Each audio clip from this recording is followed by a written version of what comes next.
Hi குடேஸ், நம்ம இந்த வாரம் அடுத்து பார்க்க போகிற திருக்குறள் கடவுள் வாழ்த்துல 3வது குறள். மலர் மிசை ஏகினான் மானடி சேர்ந்தார் நிலமிசை நீடு வாழ்வார்.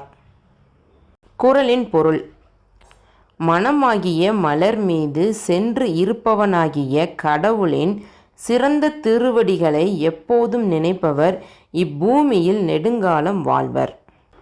இதோட விளக்கத்தையும் நம்ம ஒரு குட்டி கதை மூலமாக பார்க்கலாம் வாங்க. மகிழ் ஒரு பழமையான கோவிலுக்கு போகிறான். அங்கே கூட்டம் அதிகமாக இருக்கிறதில்ல. ஒரே ஒரு வயசான அர்ச்சகர் மட்டும் அங்கே பூஜை செஞ்சிட்டு இருந்தார். ஒரு நாள் கோவிலுக்கு போகும்போது அர்ச்சகரை தவிர வேறு யாருமே இல்லை. மகிழுக்கு ஒரு சந்தேகம். கோவிலுக்கு வர்றவங்க சில பேர் நல்ல விதமாக வேண்டிக்கிடுவாங்க. அதாவது பொண்ணுக்கு கல்யாணம் ஆகணும், பையன் நல்லா படிக்கணும் அப்படின்னு. கெட்ட விதமாகவும் வேண்டிக்கிடுவாங்க. அதாவது தொந்தரவு தர்ற பிஸ்னஸ் பார்ட்னர்லாம் சீக்கிரமாக இறந்து போயிடணும், இந்த மாதிரி கெட்ட விதமாகவும் வேண்டிக்கிடுவாங்க. ஆனால் இந்த கோவில் அர்ச்சகர் என்ன வேண்டிக்கிடுவார் அப்படின்னு அவனுக்கு ஒரு சந்தேகம். யாருமே இல்லை அப்படிங்கிறனால தைரியத்தை வரவழைச்சிட்டு அவர்கிட்டயே போய் கேட்குறான், நீங்கள் கடவுள்கிட்ட என்ன வேண்டிக்கிடுவீங்க அப்படின்ட்டு. அவர் கொஞ்சம் ஆச்சரியமாக தான் பார்க்குறாரு. அதுக்கப்புறம் சொல்ல ஆரம்பிக்கிறாரு, எனக்கு நீண்ட ஆயுளை கொடுன்னு நான் வேண்டிக்கிடுவேன் அப்படின்னு சொல்கிறாரு. நீங்கள் சொல்கிறது ரொம்ப விசித்திரமாக இருக்கே. உங்களை மாதிரி ஆன்மீகத்தில் ஆழ்ந்தவங்க எல்லாருமே இறைவனடி சேரணும், அதாவது சொர்க்கத்துக்கு போகணும் அப்படின்னு தானே வேண்டிக்கிடுவாங்க அப்படின்னு கேள்வி கேட்குறான் மகிழ். நான் தான் இறைவனடி சேர்ந்துட்டேனே அப்படின்னு அர்ச்சகர் பதில் சொல்கிறாரு. அவருடைய பதில் ரொம்ப அதிர்ச்சியாக இருந்தது மகிழுக்கு. ஒன்றுமே புரியலை. ஒன்றுமே புரியாமல் திகைச்சு போய் நிற்கிறான்.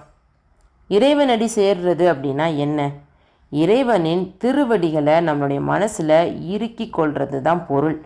50 வருடங்களுக்கு மேலாக இந்த கோவிலில் நான் பூஜை செஞ்சுக்கிட்டு இருக்கேன். தினமும் பல மணி நேரம் கடவுள் சன்னிதானத்திலே இருக்கிறனால அவருடைய திருவுருவம் என் மனசில் நல்லா பதிஞ்சிருச்சு. அவருடைய திருவடிகளில் நான் செஞ்ச கோடிக்கும் மேற்பட்ட அர்ச்சனைகள் அவருடைய திருவடிகளை என்னோட மனசில் ஆழமாக பதிய வச்சிருச்சு. நான் கோவிலில் இல்லாத நேரங்களில் கூட என்னோட மனக்கண்ணில் இறைவனின் திரு உருவமும் திருவடிகளும் தான் ஓடிக்கிட்டே இருக்கும். இதை விட மேலான இறை அனுபவம் இருக்க முடியுமா?